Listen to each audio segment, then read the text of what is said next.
Hi friends అందరికీ. మేమైతే ఈరోజైతే ఇగో జమ్మికుంట సిస్టర్స్ వాళ్ళ దగ్గరికి అయితే వచ్చినాం. ఈ అన్న పరిస్థితి అయితే అస్సలు బాగాలేదు. మమత కాల్ చేసిన 2-3 సార్లు, కానీ మా ఆయనకు హెల్త్ బాగాలేక నేను రాలేకపోయినా. కొంచెం ఇప్పుడు బెటర్ అయింది మా ఆయనకు. అందుకే నేనైతే నైట్ వీడియోలు చూస్తే హాస్పిటల్ అడ్మిట్ చేసినట్టున్నాయి. అయ్యో మళ్ళీ ఏమైంది అనేసి అయితే నేనైతే జమ్మికుంటకి వచ్చిన. అన్నయ్య అయితే మొత్తం అప్పుడు మనం చూసినప్పుడు ఎట్లుండంటే చాలా బాగుండే. ఇది చూడు మొత్తం బొక్క లెక్క అయిపోయిండు. మొత్తం హెల్త్ అయితే బాగాలేదు అన్నయ్యకైతే. మీరందరూ అయితే ఖచ్చితంగా హెల్ప్ చేయాలి. ఎట్లుందన్న? బాలే ఏమనిపిస్తుంది? రాత్రి పోయిన 5 గంటల పడిన అందులో పిచ్చల మొత్తం పీకిన అంతా ఇదంతా పీకిరా తీసి పని చెప్పిపోయిన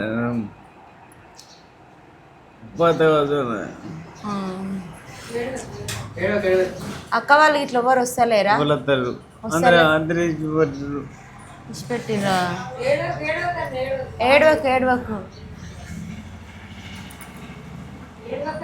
ఏం కాదు. మేమందరం కాదా? మీ అక్కలే కావాలా? ఉన్నోళ్ళం అంతా కాదా? ఇంత దూరం నుంచి వచ్చిన మీకోసమే కదా, మేం కాదా? అందరూ వాళ్ళు వదిలేసామైతే వీళ్ళంతా ఉన్నోళ్ళు కాదా అన్న? నీకు వాళ్ళే కావాలా? వీళ్ళు కాదా అక్క చెల్లెళ్ళు? ఇప్పుడు నిన్ను చూసేటోళ్ళు అంతా కాదా? అందరు కదా. మరి నువ్వు వాళ్ళ కోసం ఎందుకు బాధపడుతున్నావు?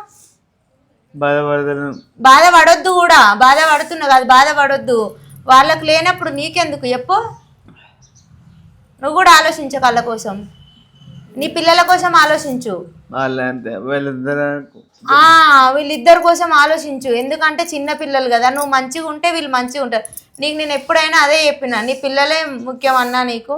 వీళ్ళని దృష్టిలో పెట్టుకో ఎప్పుడైనా నువ్వు అని. ఏమన్నారు మమత మరి?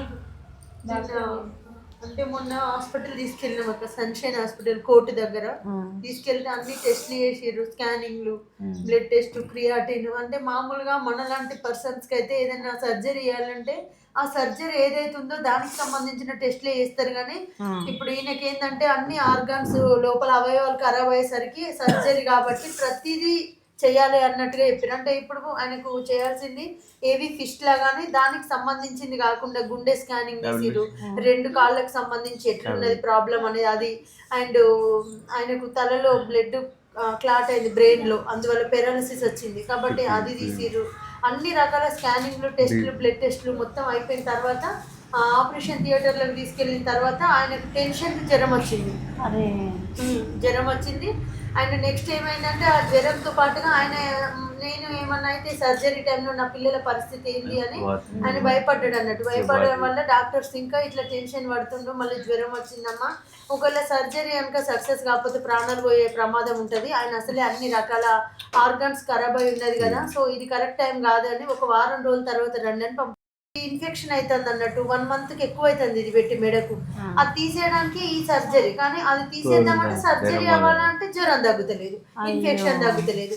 ఇటు ప్రాబ్లం అవుతుంది, అటు ప్రాబ్లం అవుతుంది. మధ్యలో ఒక హాస్పిటల్ తిరగడమే అవుతుంది. ఇప్పుడైతే చెల్మేడ ఆనందరావు హాస్పిటల్ డయాలసిస్ చేపిస్తున్నా, వారంలో 2 రోజులు చేపిస్తున్నా. మొన్నటిదాకా 3 సార్లు వేసిరు, కానీ ఇప్పుడు కొంచెం 2 సార్లు వేస్తున్నారు. ఎందుకంటే ఆయన తట్టుకోలేకపోతున్నాడు, మొత్తం వీక్ అయిపోయింది కాబట్టి ఆయనకు 2 సార్లు వేస్తారు. ఇంకా హాస్పిటల్లో సర్జరీ గురించి అయితే జ్వరం పూర్తిగా తగ్గుతూనే వేస్తామమ్మా, లేకపోతే చెయ్యమని చెప్పారు. ఇక ఇప్పుడైతే నిన్న తీసుకెళ్తే యాంటీబయాటిక్స్ ఇంజెక్షన్స్ పెట్టిరు జ్వరం తగ్గడానికి. 1 రోజులో తగ్గిపోతుందమ్మా, తగ్గితే మీరు సర్జరీకి తీసుకెళ్ళండి అని డాక్టర్స్ చెప్పారు. నిన్న మళ్ళీ ఇంజెక్షన్స్ పెట్టించిన. నైట్ 12 అయింది వచ్చే వరకు. నైట్ వీడియోలు చూసినాం మేము. కాకపోతే ఏంటంటే సర్జరీ అయితే కొంచెం ఆయనకైనా బాత్రూమ్ అన్నా పోయేస్తాడు, కనీసం డయాలసిస్ లేదక్క డైపర్స్ పెడుతున్నాం ఇప్పుడు మేము. డైపర్స్ ఆయనకైనా వెళ్ళి ఇన్ని రోజులు అక్క వాళ్ళ దగ్గర ఉండు కదా, మరి అక్క వాళ్ళ దగ్గర నుంచి వచ్చిండు. అక్క వాళ్ళ దగ్గర తోటి సతమతం అవుతున్నావు కదా, తమ్ముడికి కూడా నెలకు డబ్బులు పెడుతున్నావు కదా ఇన్ని సంవత్సరాల నుంచి. సరే మేము డబ్బు పెట్టకపోయినా మా తమ్ముడిని కనీసం చూసుకుంటాం, ఎందుకంటే మా తమ్ముడు కాదు మాకు పెద్ద కొడుకు. తల్లిదండ్రులు లేనప్పటి నుంచి మా తమ్ముడిని మేమే చేతపట్టినాం కాబట్టి మా తమ్ముడి బాధ్యత మేము కొంతవరకు నీకు సగం సపోర్ట్ ఇస్తాం మమత, నువ్వు బాధపడకురా అని ఆమె మాకు ఒక అమ్మలాగా ముందుకు వచ్చింది. ఇంకా మీరు కూడా చూసారు కదా అక్క. అట్లా మంచిగానే ఉండే, అసలు నేను వాళ్ళు దేవతలు అన్నట్టే అనుకున్నా. నేను వాళ్ళని తప్పు పట్టట్లేదు అక్క. కాకపోతే ఇప్పుడు ఏంటంటే ఇన్ని రోజులు ఆయన ఒక ముద్ద పెడితే తిన్నాడు, ఇప్పుడు ఆయన ముద్ద పెడితే తినుడు కాదు, ఆయన బాత్రూమ్ కూడా పోయే పరిస్థితి లేదు. డాక్టర్స్ దగ్గరికి వెళ్ళినాం, చెల్లిమెడకు వెళ్తే డాక్టర్స్ ఏమన్నారంటే ఆయన బాడీ అనేది ట్రీట్మెంట్ కోఆపరేట్ చేయట్లేదమ్మా, కాబట్టి ఆయన గురించి మేము 50-50 అవకాశమే, మొత్తం 100 లేదంటే ఎవరైనా అట్నే చెప్తారు అక్క. డాక్టర్స్ అంటేనే అట్లా చెప్తారు, అంత మాత్రం చనిపోతారా? చనిపోరు. ఇప్పుడు మన ప్రయత్నం మనది, మనం ఇప్పుడు మాట్లాడుతున్నాం అక్క, రేపటి వరకు అయితే అట్లా చెప్పడం వల్ల వాళ్ళు టెన్షన్ పడ్డారు. ఇంటికి పోయి ఏం ఆలోచించుకున్నారో మనకు తెలియదు. వాళ్ళ భార్య భర్తలు, వాళ్ళ కొడుకు ముఖ్యంగా. ఆ అబ్బాయి మా ఇంట్లో ఒకవేళ జరిగిపోతే ఎట్లా, మాకు కూడా ప్రాబ్లం అవుతుంది. ఈయన పూర్తిగా బాగాలేడు అంటారు డాక్టర్స్, మళ్ళీ ఎప్పుడు ఏమైనా తెలియదు అంటారు. ఇన్ని రోజులు అంటే కొంచెం ఒక ముద్ద పెడితే తిన్నాడు ఉన్నాడు, కానీ ఇప్పుడు పూర్తిగానే బాగాలేడు. ఇక మాకెందుకని మా ఇల్లు ఫైనాన్స్ ఉంది తాడికల్లా. ఆ ఫైనాన్స్ వాళ్ళు ఏంటంటే ఇంట్లో నుంచి వెళ్ళిపోమని చెప్పడం వల్ల మేము బయటకు వచ్చినాం. వాళ్ళ ఇంట్లో ఉంటున్నాం ప్రస్తుతానికి. ఈ టైంలోనే చిట్టి వాళ్ళిద్దరికి హెల్త్ బాగాలేదు. ఒక పాపకు టైఫాయిడ్ వచ్చింది, ఒక ఆమెకు బ్లడ్ ఇన్ఫెక్షన్ వచ్చింది. నేను ఇక్కడ శ్రీనికా హాస్పిటల్ అడ్మిట్ అయి ఉన్నా. ఆ టైంలోనే నాకు కనీసం కూడా మేము తీసుకొస్తున్నాం మమత, మరి నీ ఇష్టం అని చెప్పకుండానే తీసుకొచ్చి తాడికల్లా పడేసి వెళ్ళిపోయారు. చెప్పలేదు, చెప్పింది ఎవరంటే ఊరి వాళ్ళు చెప్పారు ఫోన్ చేసి, వదిన ఇట్లా అక్క వాళ్ళు తీసుకొచ్చి అన్నని ఇక్కడ వేసిపోయారు, నీకు చెప్పిర్రా అంటే లేదు నాకు చెప్పలేదంటే వాళ్ళు వెంటనే అడిగిర్రట. ఆ వదినమ్మ నువ్వు ఎందుకు అట్లా చెప్పకుండా తీసుకొచ్చాడ పడేసిర్రు కాదు కదా అని. కనీసం మరి మమత మేము తీసుకొస్తున్నాం, నాకు సంబంధం లేదు, ఇప్పుడు ఆయన బతికేటట్లేడు, మరి నీకు నీదేరా అంతా అని అంటే నేనేం చెప్పుకుంటున్నాను? నాకు ఇక్కడ పిల్లలు ఇద్దరు అడ్మిట్ ఉన్నారు, ఆ టైంలోనే తెచ్చి అక్కడ ఇంటికాడేసి వెళ్ళిపోయారు, మాకు సంబంధం లేదు, మా ఇంట్లో ఏమన్నా అయితే ఎట్లా అని. నా పక్కన మా మరిది వాళ్ళు ఉంటే వాళ్ళకి రిక్వెస్ట్ చేస్తే వాళ్ళు సరే వదిన నువ్వు హాస్పిటల్లో పిల్లల్ని చూసుకో, మేము అన్నం చూసుకుంటామని వాళ్ళు చూసుకుంటారు. ఇక నేను పోయి మళ్ళీ తీసుకొచ్చుకున్నా. ఇక నువ్వే తీసుకొచ్చుకున్నావు, నువ్వు అడగలేదు అక్క ఎందుకు తీసుకొచ్చి అట్లా వేసిపోయినావని అడగాలి కదా. మనుషులు చెప్పిన మరి అడుగుతారు కదా, వాళ్ళని అడగాలి. నువ్వు ఇట్లా కరెక్ట్ కాదు కదా. 10 సంవత్సరాల నుంచి నేను కూడా కష్టపడుతున్నా కదా, చేసుకున్న కంచి నేను కూడా ఏ రకంగా కూడా వాళ్ళకు ముందటనే తెలుసు కదా వాళ్ళందరికీ. నేను పిల్లల్ని పట్టుకొని ఎంత కష్టపడుతున్నా, ఒక చిన్న జాబ్ చేసుకుంటా కుటుంబాన్ని కాపాడుకుంటా, ఆయనకు నెలకు మందులు పెట్టుకుంటూ వస్తున్నా కదా. మరి మీరు ఎందుకు ఈ టైంలో ఇట్లా వేసిర్రు, మీరు అడగండి సార్ అంటే వాళ్ళు అడిగిరు ఊరు పెద్ద మనుషులు ఫోన్ చేసి. అట్లా అమ్మాయి ఏడుస్తుంది, ఆమె కూడా ఏం సుఖపడలే కదా. మీరు కూడా తల్లిదండ్రుల స్థానంలో ఉన్నారు కదా, ఒక అక్క బావ అన్నట్టు ఏ రోజు లేరు, మేము కూడా చూస్తున్నాం. ఈ టైంలో ఎందుకు ఇట్లా వేసిరు అంటే మాకు కూడా పనులు ఉంటాయి కదా, మేము బ్రతకాలి కదా, మాకు పూర్తిగా మంచి లేని ఆయన మేము ఎట్లా చూసుకుంటాం, మంచిగా ఉన్నప్పుడు అంటే ముద్ద పెట్టమంటే పెట్టినాం, ఆమె డబ్బులు పంపిస్తే కానీ ఇప్పుడు ఆ డబ్బులు పంపినా మేము చెయ్యమని చెప్పి మాట్లాడారు అని వాళ్ళ కొడుకు ఊకుంటలేడంట. కానీ కనీసము అక్క కదా, అక్క ఫోన్ చేసి అయినా సరే తోడబుట్టిన ఆమె కదా, కనీసం ఫోన్ చేసి మమత మరి తీసుకుపో తమ్మిని ఇట్లా ఉంచుకొని దగ్గర ఆనాలి, కానీ పడబడ్డి ఇంట్లో తీసుకుపోయేసి వెళ్ళిపోవడం అది ఎంతవరకు కరెక్ట్ అసలు? మరి అవును కదా, ఏమన్నా ఒక 20 లక్షలు పెట్టి కాపాడుకున్నాడు, మామూలుగా కాపాడుకోలేదు. మా అమ్మ నాన్న ఇచ్చిన పొలము బంగారం అన్నీ అమ్మి ఆయనను కాపాడుకుంటూ ఒక చిన్న పిల్లగాని లాగా చూసుకుంటూ వస్తున్నా. నాకు చెప్పకుండా అక్కడ వాళ్ళు వేస్తారని నేను కళలో కూడా అస్సలు అనుకోలేదు. ఆ టైంలోనే వీళ్ళు బాగాలేరు, ఆమె వచ్చి చూసింది కూడా పిల్లలు బాగాలేదు, చూడకపోతే వేరే పెద్ద సిటీని చూసి బాధపడిపోయింది. తర్వాత వాళ్ళ కొడుకు అద్దన్నాడట, మన ఇంట్లో ఏమన్నా అయితే ఎట్లా మనకు ప్రాబ్లం అవుతుందని. ఇక పక్కన వాళ్ళకి ఇట్లా ఏం చెప్పారో మనకు తెలియదు, కానీ తీసుకొచ్చి అక్కడ వదిలేసి వెళ్ళిపోతే మా మరిది వాళ్ళు చూసుకున్నారు. చూసుకొని వాళ్ళు వదిన మేము చూసుకుంటాం, నువ్వు బాధపడకు, మాకైతే అన్న కాదా, నువ్వు ఒక్కదాన్ని వాడదాన్ని ఏం కష్టపడతావు, మేము నీకు వీలైనప్పుడే వచ్చి అన్నం తీసుకోపో, పిల్లల్ని చూసుకో ఫస్ట్ అని ఆ పిల్లగాడు. ఇక మా మరిది సరే వదిన నేను చూసుకుంటాను, మా అత్తమ్మ మాట ఇచ్చిర్రు. ఇక వాళ్ళ ధైర్యం మీద వాళ్ళు అన్నం పెట్టుకుంటా కొంచెం 4-5 రోజులు వాళ్ళు ఇక పాపం కష్టపడ్డారు. 4 రోజులు వాళ్ళు చూసుకున్నారు. తర్వాత నేను పోయి మళ్ళీ తీసుకొచ్చుకున్నాను. ఆ ఊరు వాళ్ళు ఇట్లా అడిగిరు మా ఆడబిడ్డ వాళ్ళని, ఎందుకు అట్లా చేస్తున్నారని అడిగితే వాళ్ళు మంచిగా రెస్పాండ్ అవ్వలేదు. మాకేం సంబంధం, నేను ఆడబిడ్డను చూసుకోవాలని రూలా హక్క, ఆయన ఎవరికి పుట్టిండు మాకు పుట్టిండా అని మాట్లాడి. వాళ్ళ అబ్బాయి అన్నాడట, మా నాన్నకు పుట్టిండా మేము ఎందుకు చూసుకుంటాం అని అన్నాడంట. అట్లా అన్న వాళ్ళు మా మనసు ఇరిగింది. ఇక వాళ్ళని కదిలించద్దని మేము సైలెంట్గా పక్కకు వచ్చాం. ఇక్కడ చింతకుంటలో ఈ యూట్యూబర్స్ కొంతమంది కలిసి రూమ్ చూసిర్రు, కానీ ఆ చుట్టుపక్కల వాళ్ళు ఈయన మంచిగా లేడు కదా మాకు భయం అవుతుంది అన్నారట. అంటే వాళ్ళు వెళ్ళిపోమన్నారు. ఇక ఇల్లు గల్లోళ్ళు వెళ్ళిపోను ఇల్లు వాళ్ళు వెళ్ళిపో అన్నారు, 10 రోజులకి వెళ్ళిపోమన్నారు. ఇక మీరు ఇక్కడ ఉండు వద్దమ్మా వెళ్ళిపోండి ఏమనుకోకండి అని అన్నారు. అంటే మళ్ళీ ఇక్కడ మహేష్ శ్యామల వాళ్ళు ఉంటారు అక్క, మీకు వాళ్ళు తెలియదు ఇంతవరకు మనం చూడలేదు యూట్యూబే, కానీ వాళ్ళు కొంచెం మొన్ననే స్టార్ట్ చేసారు. వాళ్ళు ఈ వీడియోస్ చూసి ఇక వాళ్ళు తెలిసిన వీళ్ళను రిక్వెస్ట్ చేసి షెటర్ ఇచ్చిర్రు మనకు ప్రజెంట్ ఉండడానికి. ఈ షెటర్లు ఉండక మీ ఇల్లు మీకు లేదు కదా, మేము ఉంటాం అందరం సపోర్ట్ కానీ తలొక్క చేసి ఇందులో ఉంచారు. కానీ కనీసం మమ్మల్ని చూసుకోకపోతే మా అక్క చూడడానికి కూడా వస్తలేరు, మాట్లాడతలేరు. మా నెంబరే బ్లాక్లో పెట్టారు. అసలు చూడండి ఆడపిల్ల పరిస్థితి ఎంత దారుణంగా ఉంటుందంటే పెళ్ళి చేసుకొని అత్తగారింటికి పోయింది అని అనుకోవడానికి లేకుంటుంది. అంటే తెలిసో తెలియక ఎట్లనో అప్పట్లో సరే పెళ్ళి చేసుకుంది, 2 ఆడపిల్లలు పుట్టినాక ఇటు అమ్మగారి సపోర్ట్ లేక అటు అత్తగారి సపోర్ట్ లేకుంటే అసలు ఎట్లా బతుకుతుంది. అన్నకు అట్లా ఉంది. ఇన్ని రోజులు చూసింది అక్క, ఎందుకు అసలు అంత కఠినమైన నిర్ణయం తీసుకుందో అర్థం కావట్లేదు. కానీ ఎప్పుడైనా సరే ఒక ఇంట్లో ఒక ఆడపిల్ల ఉంటుంది, ప్రతి ఒక్కరికి ఒక ఆడపిల్ల అయితే ఖచ్చితంగా ఉంటుంది.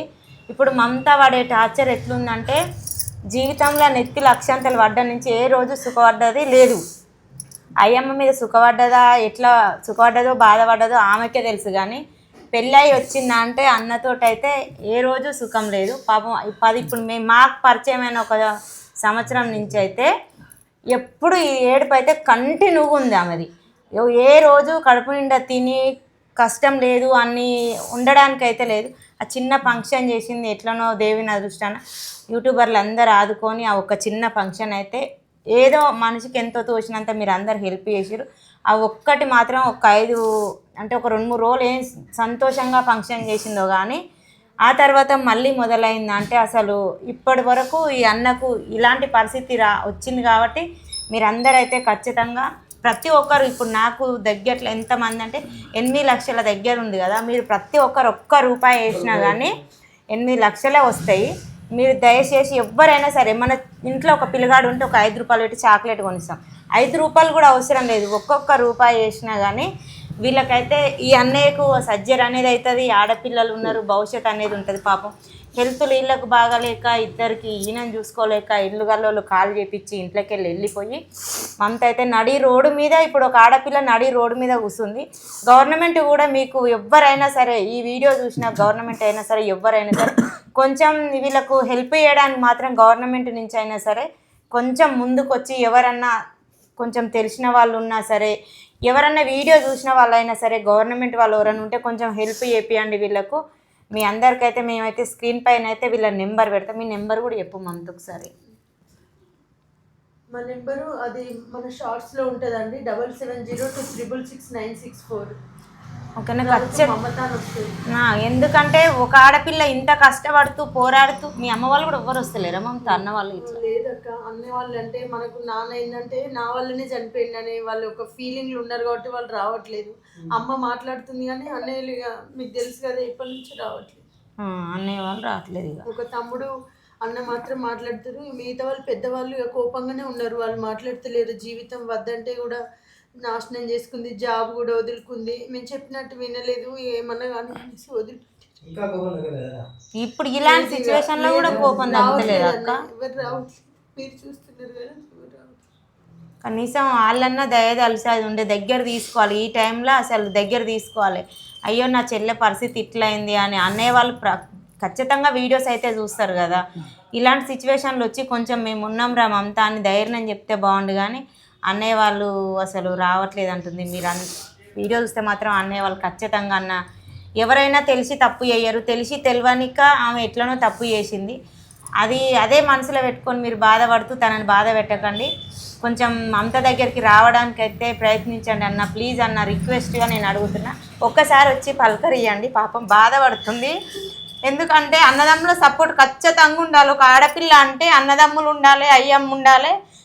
తండ్రి అంటే ఎట్లనో అట్లా చనిపోయిందో ఏమో కానీ అన్నదమ్ములు దూరం కొడితే మాత్రం చాలా బాధ ఉంటుంది. ఎందుకంటే నేను ఉమ్మడి కుటుంబంలో ఉన్నా, నా అన్నలు నన్ను మస్తు దగ్గర తీసుకుంటారు. ఒక్క మాట అన్నారు, ఈమెకు దూరం అయ్యారు అంటే చాలా బాధ అనిపిస్తుంది. ఎందుకంటే నేనున్నా అని ధైర్యం చెప్పాలి, వచ్చి తోడగుట్టిన వాళ్ళు ఉంటే ధైర్యం చెప్పాలి, వచ్చి అక్క చెల్లెలైనా అన్నదమ్ములైనా వచ్చి దగ్గరికి వచ్చి ధైర్యం చెప్పాలి. కానీ నేను రాను అని ఇలాంటి సిచ్యువేషన్లో మాత్రం దూరం పెట్టకండి. ఎక్కడెక్కడ యూట్యూబర్లు ఎవరెవరో తోడబుట్టకున్నా కానీ వచ్చి హెల్ప్ చేసి ఇప్పుడు అన్నిటికీ ముందుకు వస్తారు అన్న. మీరెందుకు ముందుకు రావట్లేదు?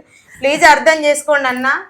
మీకైతే నేను మీ దగ్గరకు వచ్చి నేను ఏదైనా మాట్లాడమన్నా మాట్లాడతా కానీ ఒక్కసారి వచ్చి మాత్రం మమతను మలకరించి వెళ్ళండి. కానీ పాపం చాలా నరకం అనుభవిస్తుంది. మీరు దూరం పెట్టడం మాత్రం కరెక్ట్ కాదన్న. మీరు పిల్లల మొహం చూడండి, మమత మొహం చూడండి. పాపం అన్న ఎన్ని రోజులు ఉంటాడు, ఎలా ఉంటుంది అన్నది అయితే తెలియదు. అన్నదన్నీ మనసులో పెట్టుకోకండి. మనసులో పెట్టుకోకుండా అన్న వదిన వాళ్ళు మాత్రం ఖచ్చితంగా వీడియో చూస్తారు. నా వీడియోస్ అయితే ప్రతి ఒక్కరు చూస్తారు కాబట్టి నేను ఈ మాట అడుగుతున్నా అన్న. ఎంత కోపం ఉన్నా సరే అన్న, మీకు అది మనసులో మీకు ఎంత బాధ ఉన్నా సరే కానీ ఒక్కసారి వచ్చి మాత్రం పలకరించి వెళ్ళండి అన్న ప్లీజ్. మీరు లైవ్లో ఉన్నా, మీరు ఎట్లా విన్నా సరే, ఎట్లా అనుకున్నా నా గురించి, మీరు ఏం చెడుగా అనుకున్నా కానీ ఏం బాధపడను అన్న. నువ్వు నాకు ఫోన్ చేసి మాట్లాడినా కానీ నేను ఏం బాధపడను, నేను చెప్తాను. కానీ ఒక్కసారి వచ్చి మాత్రం సపోర్ట్ చేసి నేను ఉన్నారా నీకు అని ఒక్క ధైర్యం ఇవ్వండి అన్న. మేము ఎంతమంది యూట్యూబర్లం ఇచ్చినా, ఎంతమంది ఏ గవర్నమెంట్ ఇచ్చినా, ఎవరు ఇచ్చినా తోడబుట్టిన సపోర్ట్ అంతా ఏ సపోర్ట్ అయితే ఉండదు. కానీ అలాంటి సపోర్ట్ లేకుండా ఉంది మమత అంటే గుండె రాయి చేసుకొని బతుకుతుంది అనుకోవాలి. ఎందుకంటే సపోర్ట్ లేకుంటే బతకలేము.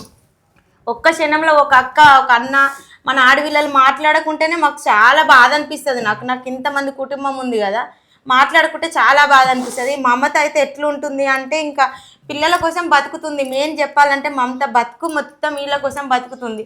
తను తిన్నది తెలియదు, ఆమె కడుపు నిండా ఉన్నది తెలియదు, కంటి నిండా నిద్ర పోయింది కూడా లేనట్టుంది పాపం. ఏ రోజు ఆమె కష్టం ఏ భగవంతుడు తీరుస్తాడో కానీ, ఒక్క దేవుళ్ళాక ఏ దేవుడు అడ్డం వచ్చి ఏ దేవుడు మన దగ్గర తీసుకుంటాడో కానీ, ఎవరన్నా అసలు దయ తలిసిరు అనుకో, అన్న మంచి అని అనుకో, ఆమె దగ్గరికే 10 మంది వస్తారు. కానీ ఒక్కరన్నా సరే మీరు మాత్రం ఖచ్చితంగా పక్కనోళ్ళైనా ఎవరైనా సరే అన్నయ్య వాళ్ళని సపోర్ట్ చేసి అన్నయ్య వాళ్ళకి చెప్పి మాత్రం ఒకసారి మాత్రం మమత దగ్గరికి అయితే తోలిర్రి. మీరు వస్తే ఆమెకు చాలా ధైర్యం వస్తుంది. ఎందుకంటే నా అన్నదమ్ములు నన్ను ఇన్ని రోజులు దూరం తీసినా కానీ ఇప్పుడు వచ్చిర్రు, నాకు తోడుగా ఉన్నారు. నాకు ఏ యూట్యూబర్లు ఉన్నా కానీ మేము తోడబుట్టిన వాళ్ళ లెక్క కాదన్నా. మేము దగ్గర ఉన్నా కానీ మేము ఎంత చూసినా రక్త సంబంధం అని అందుకే ఉంటుంది. రక్త సంబంధం చెప్పింది వేరే ఉంటుంది, మేము ఎంత చెప్పినా వేరే ఉంటుంది. మీరు మాత్రం ఖచ్చితంగా ఒక్కసారి రారి, ఒక్కసారి పలకరించి వెళ్ళండి. మీరు ఏం పెట్టకున్నా సరే, తనకు ఏం ఇవ్వకున్నా సరే, మీ ఇంటి మీద వచ్చి ఇరగబడదు, మీ ఇంటి మీద వచ్చి తినదు. ఆమె బతుకుతుంది. ఇన్నేళ్ళ నుంచి బతుకుతుంది. ఇప్పుడు ఎందుకు బతుకుతుంది ఖచ్చితంగా. యూట్యూబ్ అయితే ఖచ్చితంగా మీరు మాత్రం ఖచ్చితంగా సపోర్ట్ చేయండి. జమ్మికుంట సిస్టర్స్ వీళ్ళ ఛానల్ అయితే మీరు అందరు ముందుకు తీసుకెళ్ళాలి, ఇంకా ముందుకు వెళ్ళాలని నేనైతే మనస్ఫూర్తిగా కోరుకుంటున్నా. ఈ వీడియో కనుక వైరల్ అయ్యి ఈ మమతకు హెల్ప్ జరిగిందనుకో, దానికన్నా అదృష్టం ఇంకొకటి ఉండదు. ఓకేనా ఫ్రెండ్స్, నేను మాత్రం తప్పుగా మాట్లాడితే క్షమించండి. అందరూ హెల్ప్ చేయడానికి ప్రయత్నించండి ప్లీజ్. అన్నయ్య లాస్ట్ స్టేజ్ ఆపరేషన్కి డబ్బులు కూడా లేవంట, రోడ్డు మీద పడ్డట్టే ఉన్నారు, ఉండడానికి ఇల్లు లేదు, వండుకొని తినడానికి కూడా ఏం లేదు ఇక్కడ. అసలు చూస్తుంటే చాలా దారుణంగా ఉన్నది పరిస్థితి. అయితే మాకు 6 నెలల నుంచి పరిచయం, అప్పటి నుంచి ఇప్పటి వరకు మేము చూస్తున్నప్పటి నుంచి ఏడుకొకటే మిగిలిపోయింది. అక్కకైతే ఏ రోజు సుఖపడ్డది లేదు. ఇంకా ఉంటా ఉంటే బాధలు ఎక్కువనే అవుతున్నాయి కానీ తగ్గనైతే తగ్గుతలేవు. అసలు ఏడవకక్క. మేమే కాదు మాలాంటి వాళ్ళు ఎంతో మంది ఉన్నారు మీకు. మేము 1,00,000 మంది ఉన్నా తోడబుట్టిన దాని కింద మరి రాదు అస్సలు. తోడబుట్టిన వాళ్ళు ఖచ్చితంగా రావాలి, స్టేజీలైనా రావాలి. మాకైతే చాలా అంటే చాలా బాధ అనిపిస్తుంది. మీరు ప్రతి ఒక్క వీడియో చూస్తూనే ఉండొచ్చు. ఖచ్చితంగా అన్నలందరూ అక్క దగ్గరికి రావాలని మనస్ఫూర్తిగా కోరుకుంటున్నా. అందరూ తలొక్క పైసా వేసి తలొక్క రూపాయి వేసి అన్నయ్యకైతే ట్రీట్మెంట్కి డబ్బులు అందిస్తారని అయితే కోరుకుంటున్నా. మాకు దోచిన హెల్ప్ మేము చేస్తాం, మేము చేయాల్సిన సహాయం మేము కూడా చేస్తాం. వెనుకటి నుంచి సామెత కూడా ఒకటి ఉంది, మీకు గుర్తుకుందా? తల్లిదండ్రి చచ్చాయని మేనమామలు ఉండాలి అంటారు కదా, అది మాత్రం వాస్తవాన్ని మీరు నిరూపించండి ఖచ్చితంగా. ఎందుకంటే మేమున్నాం మీకు అన్నది ఇన్ని రోజులు రాకపోయినా సరే కానీ అన్న సిచ్యువేషన్ అట్లుంది కాబట్టి ఖచ్చితంగా మీరు రావాలి అని మేమైతే అనుకుంటున్నాం. మీరు అసలు వీళ్ళ ముఖం చూస్తే మీకు ఎందుకు రాబుద్ది అయితే లేదో మాకైతే అర్థం కావట్లేదు. అంత చేయరాని తప్పు ఏం చేయాలి? ఈ రోజులలో అందరు చేస్తున్నారు అన్న, ప్రతి ఒక్కరు చేస్తున్నారు. లవ్ మ్యారేజ్ అంటే అది పట్టించుకుంటేనే వెళ్ళారు తెలుసా. అసలు మీరు ఎందుకు అంత గట్టిగా కూర్చురో మరి మాకైతే తెలియదు. జరిగిపోయిన గతం మర్చిపోయి మళ్ళీ అక్క దగ్గరకు వచ్చి కోడళ్ళని చూసుకొని వెళ్ళండి, అందరూ హెల్ప్ చేయండి. ఫస్ట్ అయితే మెయిన్ ఇది, తలొక రూపాయి వేసినా ఇప్పుడు అక్కకున్న 8 లక్షల సబ్స్క్రైబర్స్, తలొక రూపాయి వేసినా 8 లక్షల రూపాయలు ఒక ఇల్లు అయినా వస్తుంది. అంటే వీళ్ళకు ఉండడానికి, వండుకొని తినడానికి పొయ్యి కూడా లేదు, అటువంటి పరిస్థితులలో ఉన్నారు. ప్లీజ్ అందరూ అర్థం చేసుకోండి. మీరు పోయి చెప్తే మేము చేయాలా అని మాత్రం కామెంట్ పెట్టద్దు. ఎందుకంటే వీళ్ళ పరిస్థితి, మేము చేయాల్సింది మేము చేస్తాం, మేము ఉన్నది ఇక్కడ ఒక్కరిద్దరమే. కానీ మీరు వేల మంది, లక్షల మంది వీడియో చూస్తున్నారు కాబట్టి అందరూ తలొక రూపాయి, తలొక 10 మేము రూపాయలు పొద్దున్న 6 గంటలకు వెళ్ళినాం, 6 గంటలకు వెళ్తే ఈ టైంకి చేరుకున్నాం. మేము దగ్గరలో లేము, అంతకు చాలా దూరం ఉన్నాం మేము. 1000 రూపాయలు 2000 ఇంత కండిషన్ అయితే లేదు. తలొక్క రూపాయి వేసినా కానీ వెయ్యండి. ఒక్క రూపాయితోటైనా ప్రాణాన్ని బ్రతికేయచ్చు. ప్లీజ్ అందరూ హెల్ప్ చేయండి. అలాగే జమ్మికుంట సిస్టర్ వాళ్ళ ఛానల్ని కూడా సబ్స్క్రైబ్ చేయండి. ఛానల్ వీడియోస్ కూడా ఎక్కువ మంది చూడట్లేరు. బాధలు వచ్చిన వాళ్ళకే బాధలు ఇస్తుంది దేవుడు. కనీసం వాళ్ళ వీడియోస్ ముందుకెళ్ళి కనీసం డబ్బులన్నీ వస్తాయంటే ఆ వీడియోస్ కూడా ఎవరు చూడట్లేరు. వీడియోస్ అన్ని చూసి ఎట్లున్నాయో కామెంట్ పెట్టండి. హెల్ప్ చేయలేని వాళ్ళు ఎవరైనా ఉంటే వీడియో చూడండి, అదే మీరు చేసిన పెద్ద హెల్ప్ అవుతుంది. ఒక వీడియో చూస్తే వైరల్ అవుతుంది, ఎందుకంటే ఒక్కొక్కరు చూస్తుంటేనే కదా వైరల్ అయ్యేది వీడియో అన్నది. అట్లా వీడియోస్ వైరల్ అయితే వీళ్ళకి ఎవరైనా ఒకరు హెల్ప్ చేయడానికి ముందుకు వస్తారు. అందరూ సపోర్ట్ చేయండి ఛానల్ని, జమ్మికుంట సిస్టర్స్. ఓకేనా? మరి ఇక నువ్వు అసలు బాధపడకక్క, నువ్వు ధైర్యంగా ఉండి పిల్లల్ని, నువ్వు ధైర్యంగా ఉంటేనే వాళ్ళు ధైర్యంగా ఉంటారు పిల్లలు. ఇప్పుడు అన్న కూడా ధైర్యంగా ఉండాలంటే నువ్వు ఏడుస్తుంటే అన్న ఏడుస్తాడు. పిల్లలు ఏడుస్తున్నారు, ఇంతమంది బాధపడుతురు కదా, నువ్వు ఏడవద్దిగా. సపోజ్ ఇప్పుడు నువ్వు ఇప్పుడు అట్లుండ అన్న, నువ్వు అడ్డం పడ్డావు అనుకో, ఇలా పరిస్థితి ఏంది చెప్పు? ఎవరు చూస్తారు? ఆల్రెడీ నిన్ను ఎవరు చూస్తలేరు, ఇప్పుడు మళ్ళీ ఇప్పుడు ఎవరు చూస్తలేరు. మరి ఇంకా బయట వాళ్ళు ఎవరు చూస్తారు చెప్పు? ఎవరు చూసినా ఒక ముద్ద పిలుస్తారు, ఒక ముద్ద అన్నం పెడతారు, అంతే. ఒక రోజు పెడతారు, 2 రోజులు పెడతారు. ఎల్లకాలం పెట్టాలంటే ఎవరు పెట్టరు కదా అక్క. మళ్ళీ నువ్వు అట్లా ఎట్లా ఆలోచిస్తున్నావు? ఊకేడిస్తే నీ ఆరోగ్యమే ఖరాబ్ అవుతుంది కదా. నువ్వు ఇప్పుడు మంచిగా ఉంటేనే వాళ్ళకు ఉంటుంది పరిస్థితి. ఎట్లా అంటే మా మమ్మీ మాతోటి ఉంది, మా డాడీకి అట్లా ఉన్నా కానీ మేము మంచిగా ధైర్యంగా ఉన్నాం అన్నది ఉంటుంది. నువ్వే ధైర్యం చేడితే వాళ్ళు ఎట్లుంటారు? ఇంకా ఊకే ఏడుస్తుంది మమతకైతే. ఏడవకక్క సరేనా? నీ ఆరోగ్యం ఖరాబ్ అయితే ఇప్పుడు అన్నయ్య బాగాలేకనే ఇంత బాధపడుతున్నావు. మరి నీకేమైనా అయితే అప్పుడు ఇబ్బంది అవుతుంది కదా, చాలా ఇబ్బంది అవుతుంది. ఆరోగ్యం కాపాడుకో. ఫస్ట్ అన్నం కూడా తింటలేవు, పిల్లలు కూడా ఏం తింటారో ఏమో తెలియదు. ఎంతైనా ఇల్లు లేదు, వండుకోవడానికి ఏది లేదు కాబట్టి కష్టం అవుతుంది. మరి ఇట్లా ఇక ఎన్ని రోజులు ఎవరి కాడ తింటాం, ఎన్ని రోజులు ఇట్లా ఉండాలి అని అనిపిస్తుంది మనిషికి. నువ్వు గుండె రాయి చేసుకొని బతకాలక్క, ఊకే బాధపడి ఏడ్చుకుంటా ఉంటే కాదు.